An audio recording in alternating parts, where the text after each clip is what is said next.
O ministro da Aviação Civil da Líbia declarou hoje que passa de 5.300 o número de mortos pela tempestade Daniel. A Cruz Vermelha Internacional estima que 10.000 pessoas estejam desaparecidas. Líbia antes e depois da catástrofe.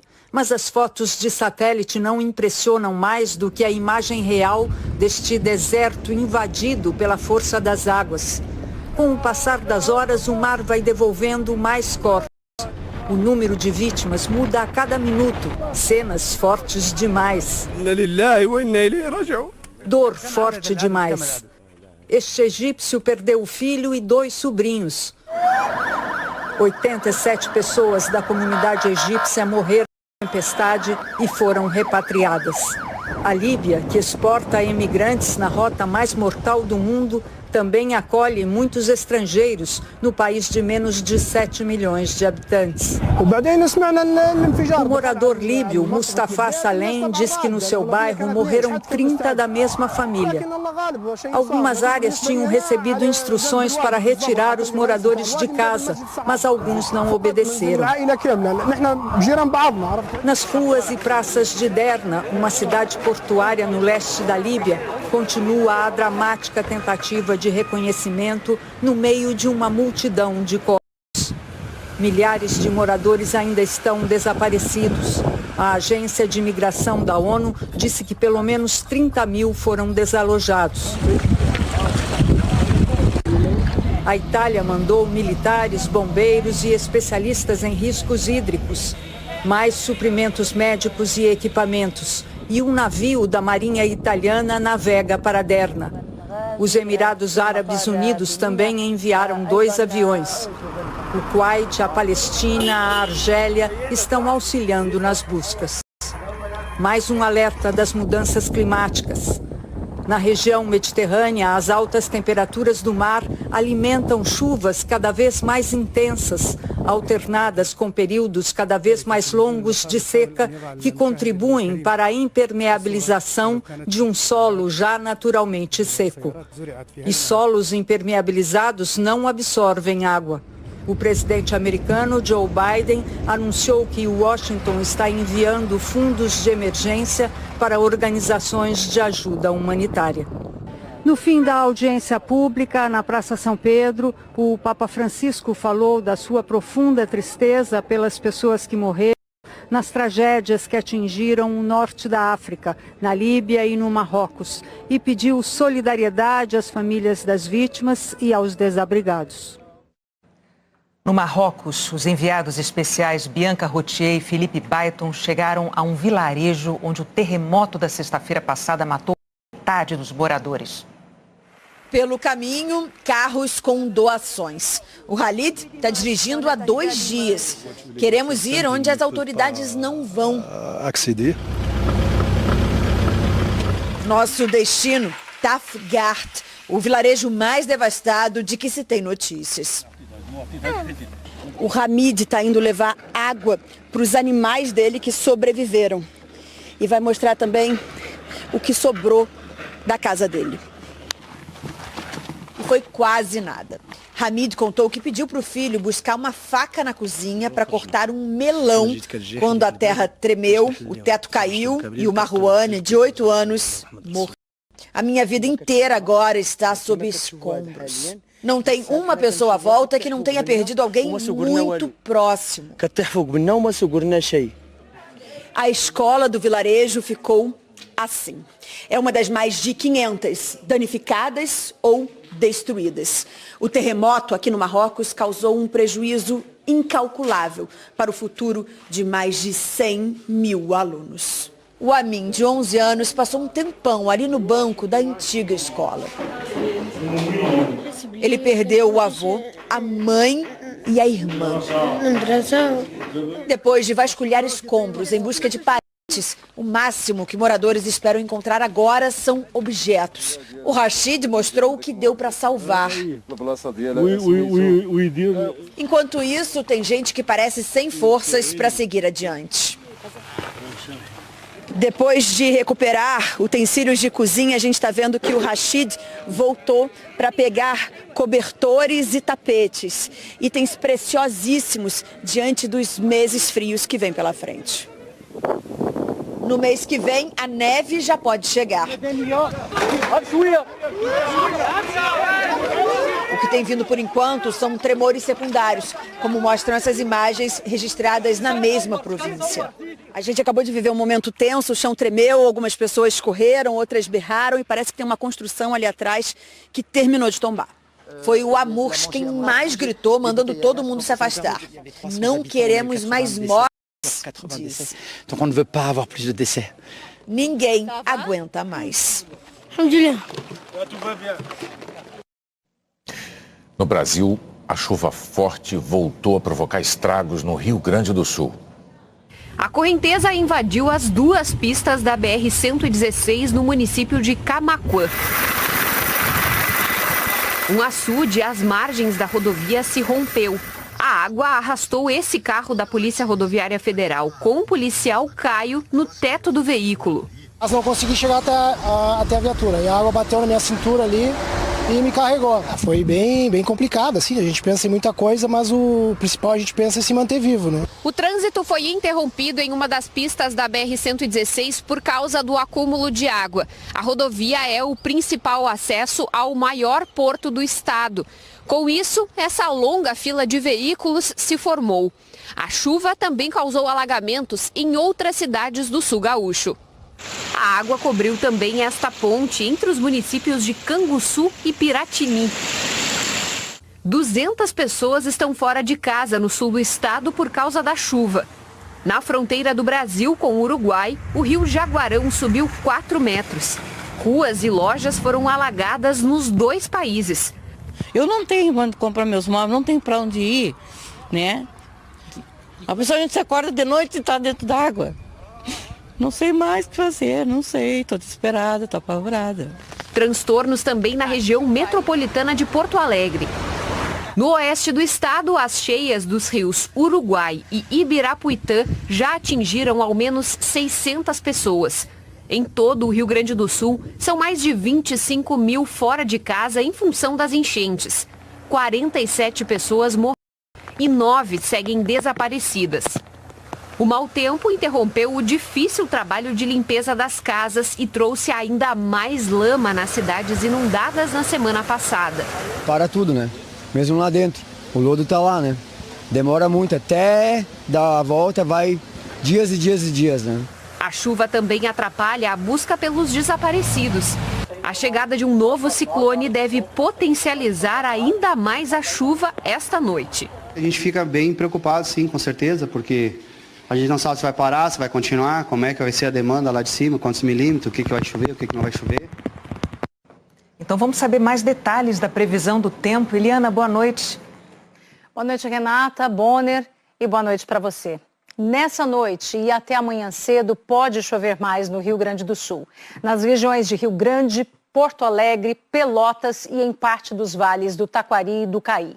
No norte do estado, em Santa Catarina, em parte do Paraná e no sul de Mato Grosso do Sul, também tem previsão de chuva com ventos e granizo. Ao longo da quinta-feira, o ciclone extratropical se afasta e o tempo abre na maior parte do sul. A frente fria vem para o sudeste, com pancadas de chuva, ventania e raios na Grande São Paulo, no litoral paulista, do sul do estado do Rio, a região serrana, passando pelo Rio de Janeiro, em parte do sul de Minas e na zona da Mata. Também deve chover forte no oeste de Rondônia, no sudoeste do Amazonas e no Acre. Na capital paulista, possibilidade de chuva já de madrugada e pode amanhecer chovendo. O dia começa abafado e vai esfriando. No Rio, 34 graus, esfria na sexta-feira. Porto Velho e Rio Branco permanecem quentes. O sol predomina de Roraima ao Espírito Santo e no litoral nordestino, chuva rápida. Nas capitais do Nordeste, máximas de 28 a 33 graus. No Centro-Oeste, 32 em Cuiabá. Campo Grande deve ter a mesma temperatura de Florianópolis, 21 graus. Em Curitiba e Porto Alegre, mais frio. Até amanhã, Renata e Bonner. Até amanhã, muito obrigado, Eliana. O Tribunal de Justiça de Minas Gerais bloqueou 50 milhões de reais em bens e valores que estejam em nome dos sócios da 123 Milhas e decidiu que Ramiro e Augusto Soares Madureira têm responsabilidade solidária pelos prejuízos dos clientes e dos credores. Como a 123 Milhas está em recuperação judicial, o tribunal não atendeu ao pedido do Ministério Público de bloqueio de bens da empresa. A 123 Milhas declarou que pretende recorrer. A seguir, a captura do brasileiro condenado à prisão perpétua nos Estados Unidos. O Tribunal Regional Federal em Minas Gerais determinou a prisão imediata dos irmãos Antério e Norberto Mânica. Eles são condenados a mais de 50 anos como mandantes dos assassinatos de 3 fiscais e de um motorista do Ministério do Trabalho em janeiro de 2004. Os fiscais apuravam denúncias de trabalho escravo em Unai. A defesa de Antério Mânica disse que a prisão antes do trânsito em julgado é ilegal e que vai recorrer. O advogado de Norberto Mânica declarou que estuda os recursos possíveis. Nos Estados Unidos, chegou ao fim a caçada ao brasileiro condenado à prisão perpétua. Os correspondentes Carolina Cimente e Alex Carvalho acompanharam. A operação final de buscas começou à meia-noite, quando o alarme de uma casa disparou. A polícia não encontrou Danilo Cavalcante, mas decidiu focar a procura na área. Um helicóptero com tecnologia para detectar calor observou um movimento suspeito, mas teve que parar as buscas por causa de uma tempestade. Por terra, os policiais se aproximaram do local. Perto das 8 da manhã, as equipes táticas conseguiram se mover silenciosamente. Cavalcante só se deu conta quando já estava cercado. Mas isso não o impediu de tentar escapar, disse o chefe da polícia. Danilo usou uma pilha de lenha para tentar se esconder. Quando percebeu a presença dos policiais, tentou rastejar para o matagal, carregando o fuzil que tinha roubado 2 dias antes. Até que foi rendido por um cachorro da polícia. Sofreu ferimentos leves na cabeça, que foram tratados aqui mesmo. O foragido foi capturado a 24 quilômetros da prisão de onde fugiu, no dia 31 de agosto. Durante o banho de sol, ele escalou uma parede até o telhado. Os agentes penitenciários só notaram a ausência dele 1 hora depois. Dias antes, ele tinha sido condenado à prisão perpétua por assassinar a ex-namorada Débora Brandão na frente dos 2 filhos dela em 2021. No Brasil, Danilo matou um estudante no Tocantins em 2017 e teve a prisão preventiva decretada, mas conseguiu fugir para os Estados Unidos. Sujo de sangue e sem camiseta, o assassino foi levado para uma delegacia. Na coletiva de imprensa, o chefe da polícia respondeu ao Jornal Nacional que Danilo só se movimentava à noite. Durante o dia, só caminhava quando os policiais chegavam perto. Depois de 4 horas de interrogatório, Danilo deixou a delegacia de Avondale, vai passar por exame de corpo de delito antes de ser levado para uma prisão estadual. A promotora Debbie Ryan disse que Danilo vai responder a novas acusações pela fuga. Ela contou que depois da prisão, conversou com a família de Débora Brandão. Eles estão aliviados. A justiça finalmente venceu. O líder supremo da Coreia do Norte e o presidente da Rússia se reuniram hoje numa instalação espacial russa. Kim Jong-un e Vladimir Putin selaram uma aliança de cooperação estratégica. Putin afirmou que a Rússia vai ajudar a Coreia do Norte a construir satélites. Kim Jong-un declarou apoio incondicional a Moscou na guerra da Ucrânia. A conversa durou cerca de 4 horas e o ditador norte-coreano está voltando para casa num trem blindado. O Ministério da Justiça anunciou que, em 2016, procuradores da Lava Jato solicitaram um acordo de cooperação internacional para obter informações sobre o possível pagamento de propina pela empresa Odebrecht no exterior. Na semana passada, o ministro do STF, Dias Toffoli, citou a falta de um acordo formal entre os motivos para ter anulado provas obtidas com o acordo de leniência da Odebrecht. Ontem, ao informar o ministro Toffoli sobre a existência desse pedido, o Ministério da Justiça explicou que só encontrou o documento depois que a Associação Nacional dos Procuradores da República trouxe novos dados. A seguir, o julgamento dos primeiros réus dos ataques golpistas de janeiro. A Câmara dos Deputados aprovou o texto base do projeto que tributa apostas esportivas no Brasil. As apostas feitas pela internet vão ser taxadas em 18% e o Ministério do Esporte vai ficar com a maior parte da arrecadação. A proposta tributa também as apostas em cassinos virtuais. Agora, o projeto aprovado segue para o Senado. 2 requerimentos de urgência na Câmara abriram caminho para que a mini-reforma eleitoral seja votada diretamente no plenário. E ainda hoje, segundo o presidente da Casa, Arthur Lira. Entre outras coisas, essa mini-reforma altera datas do calendário eleitoral. Os 30% de candidaturas femininas deixam de ser uma obrigação de cada partido e passam a ser tarefa das federações partidárias. Na prática, um determinado partido pode nem ter nenhuma candidata mulher se formar uma federação com outro que tenha mulheres suficientes para atingir a cota de ambos. Para valerem na eleição do ano que vem, essas mudanças precisam ser aprovadas na Câmara e depois no Senado, e aí sancionadas antes de 6 de outubro. O plenário do Supremo Tribunal Federal começou a julgar o primeiro réu das centenas de acusados de participação nos ataques golpistas de 8 de janeiro em Brasília. O relator, ministro Alexandre de Moraes, pediu pena de 17 anos de prisão para Aécio Lúcio Costa Pereira por 5 crimes, como golpe de Estado e associação criminosa. O ministro Nunes Marques também votou hoje e defendeu uma condenação menor, somente por 2 crimes ligados à destruição do patrimônio público. Foram 8 meses de investigações até o julgamento. O relator, ministro Alexandre de Moraes, começou fazendo um balanço dos trabalhos até agora. Lembrou as palavras da presidente da Corte, ministra Rosa Weber, em defesa da democracia ao abrir o ano do judiciário 3 semanas após os atos golpistas às sedes dos 3 poderes. E leu um resumo das investigações contra Aécio Lúcio Costa Pereira, preso desde o dia 8 de janeiro. Em seguida, o subprocurador Carlos Frederico Santos, coordenador do grupo da PGR criado para combater os atos antidemocráticos, pediu a condenação do réu por 5 crimes: abolição violenta do Estado Democrático de Direito, associação criminosa armada, golpe de Estado, dano qualificado pela violência e grave ameaça, com emprego de substância inflamável contra o patrimônio da União e com considerável prejuízo para a vítima, além de deterioração de patrimônio tombado. Lembrou que a escalada da violência que culminou no 8 de janeiro começou após as eleições presidenciais, com bloqueios de estradas, o ataque à sede da Polícia Federal no dia da diplomação de Lula e a frustrada tentativa de explodir um caminhão-tanque nos arredores do aeroporto da capital.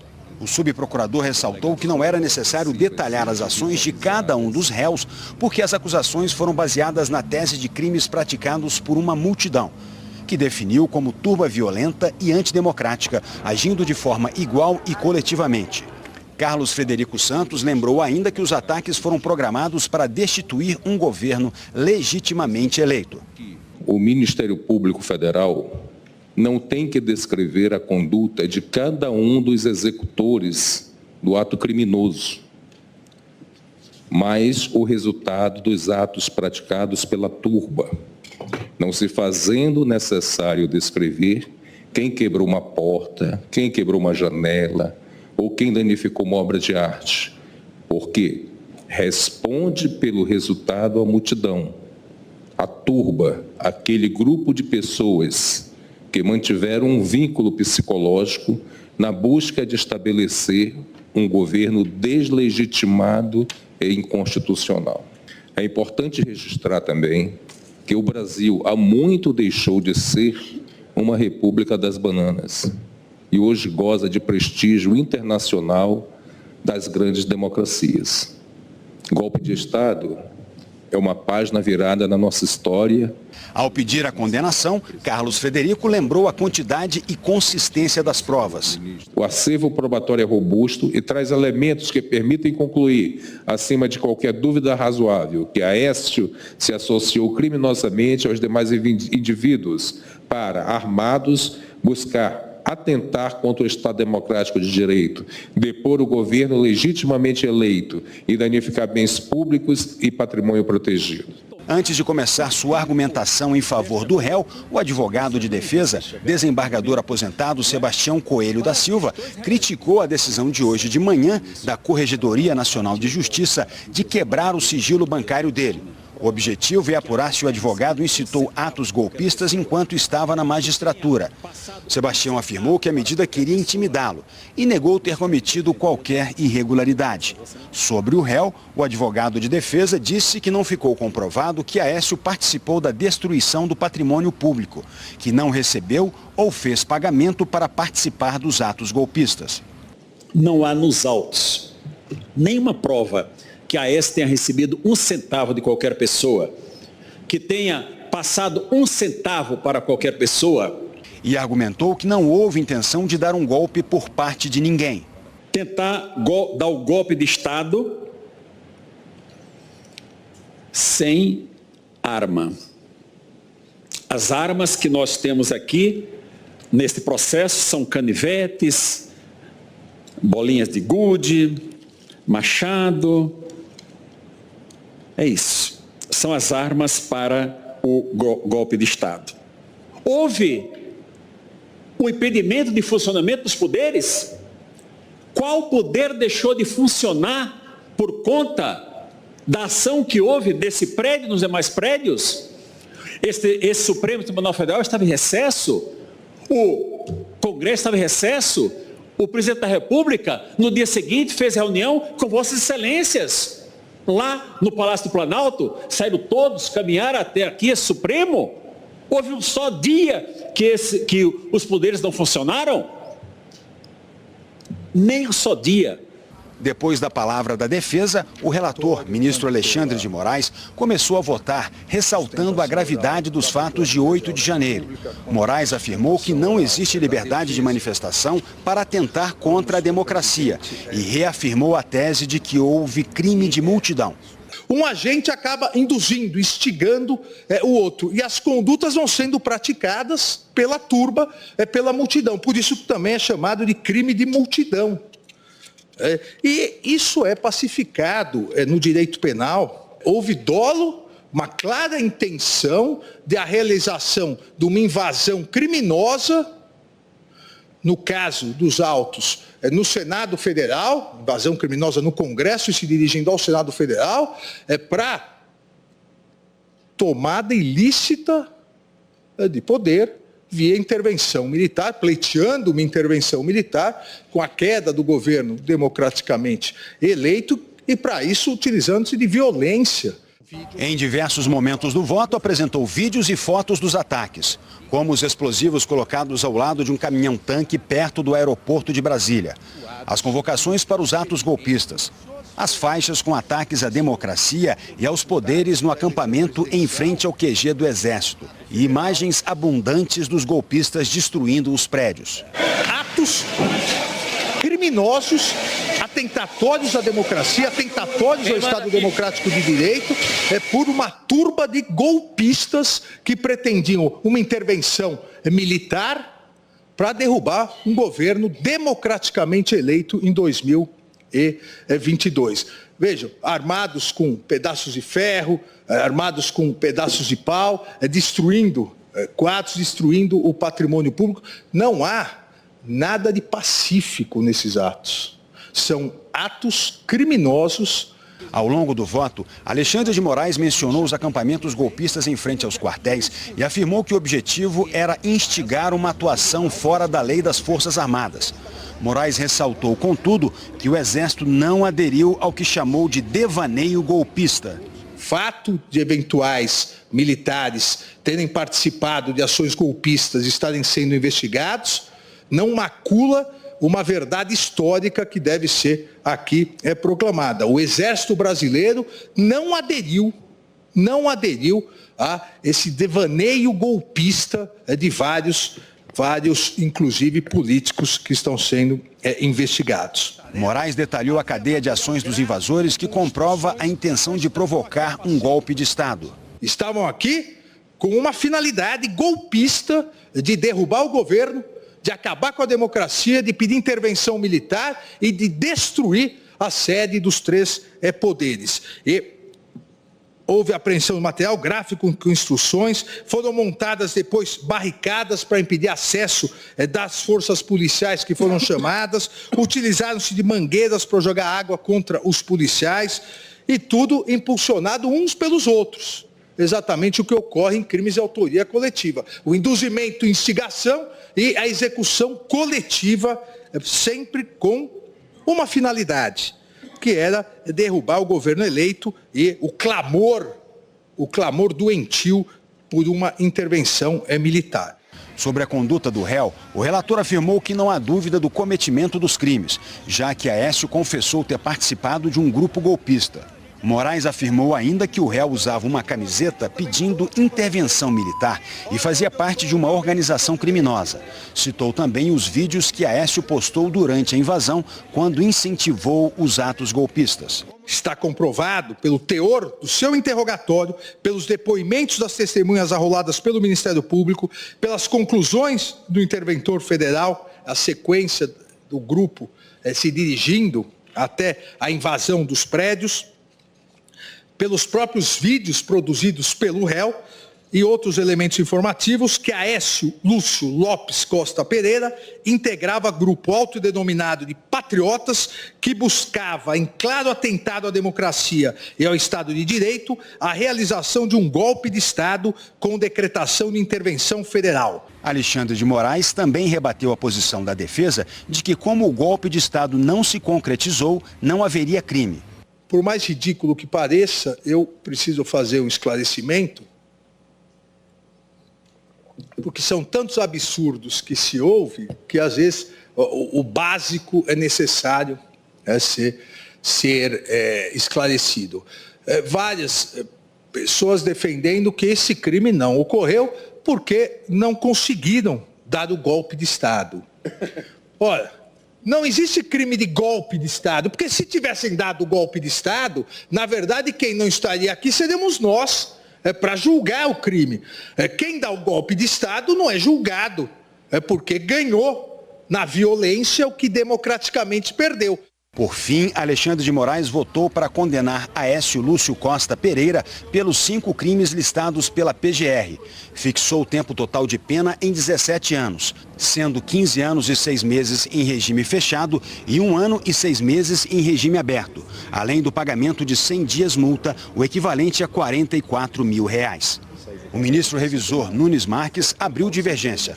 Condenou o réu por dano qualificado e deterioração do patrimônio público, mas votou por absolvê-lo das acusações de associação criminosa, golpe de Estado e abolição violenta do Estado Democrático de Direito, porque, segundo o ministro, o grupo era descoordenado e não tinha meios para, de fato, dar um golpe. As lamentáveis manifestações ocorridas no dia 8 de janeiro de 2023, apesar da gravidade do vandalismo, não tiveram alcance de consistir em uma tentativa de abolir o Estado de Direito. Um grupo difuso e descoordenado de manifestantes não teria qualquer condição de atuar no sentido da consecução desse crime. A realização de atos de vandalismo com o objetivo de desencadear uma intervenção militar constituiu, segundo penso, expediente completamente inapto ao alcance do objetivo almejado pelos manifestantes. Nunes Marques votou por fixar a pena total em 2 anos e 6 meses de reclusão em regime inicial aberto, além de 60 dias multa, R$26.400. O julgamento foi suspenso no início da noite para ser retomado amanhã de manhã, quando serão ouvidos os outros ministros da Corte. O primeiro a votar será Cristiano Zanin. O Jornal da Globo é depois de todas as flores. Boa noite. Boa noite, até amanhã. Fala galera, beleza? Aqui quem fala é o Diego, canal Diego Esportes. E tô chegando para te avisar que hoje tem Internacional em São Paulo pela 23ª rodada do Campeonato Brasileiro. E nesse vídeo você vai ficar informado e vai saber tudo sobre esse jogo. As principais e últimas informações da equipe do Internacional e também as últimas notícias da equipe do São Paulo. O Inter, há 10 jogos sem vencer, se aproximou da zona de rebaixamento. Joga hoje em casa e precisa muito vencer para quebrar essa sequência muito ruim. Já o São Paulo, que também não vem bem e está 6 jogos sem vencer no Brasileirão, também vem em busca de 3 pontos, porque começou a ver o Z4 de perto.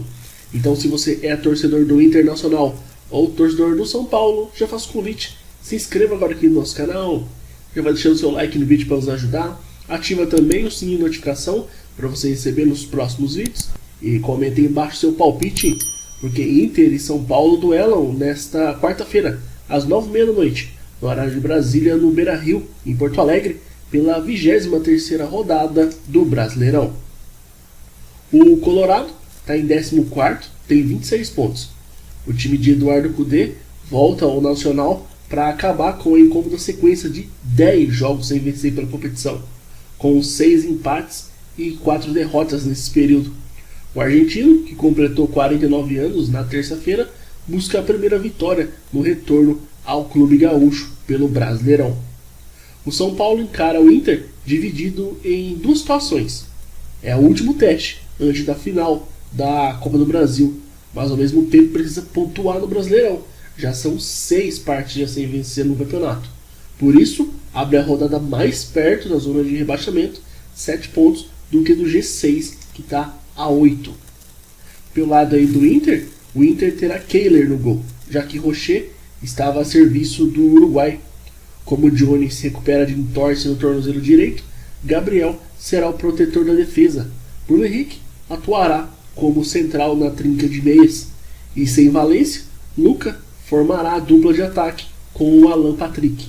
Então a provável escalação do Internacional deve ter Kehler, Mercado, Malo, René e Bustos, Gabriel, Bruno Henrique, Wanderson, Maurício, Alan Patrick e Luca. Já pelo lado do São Paulo, o técnico Dorival Júnior tem 3 desfalques certos. Além de Wellington, que chegou terça-feira no Brasil, o treinador não pôde contar com o James Rodrigues e Arboleda, que defenderam Colômbia e Equador nas eliminatórias sul-americanas. O zagueiro ainda está suspenso por ter sido expulso do duelo contra o América Mineiro.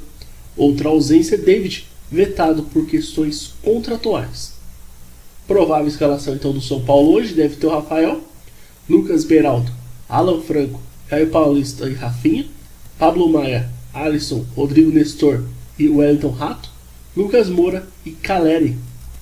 O jogo hoje vai ser apitado pelo Paulo César Zanovelli da Silva, vai contar com o assistente número 1, Felipe Alan Costa de Oliveira, assistente número 2, Leone Carvalho Rocha, no VAR, Rodolfo Toschi Marques e o quarto árbitro, o Jonathan Beckstein Pinheiro. O Inter hoje é o 14º colocado, 22 jogos, 26 pontos, são 6 vitórias, 8 empates, 8 derrotas, 17 gols marcados, 24 sofridos e um saldo de -7. Já a equipe do São Paulo, 11º, 21 jogos, 28 pontos, 7 vitórias, 7 empates, 7 derrotas, marcou 25 gols, sofreu 21, tem um saldo de 4 gols. Na próxima rodada, o Inter, fora de casa, enfrenta o Atlético Paranaense e o São Paulo no Morumbi recebe o Fortaleza. Então é isso, rapaziada. Desejamos a todos aí um ótimo jogo, que vença o melhor, fiquem todos com Deus e até a próxima.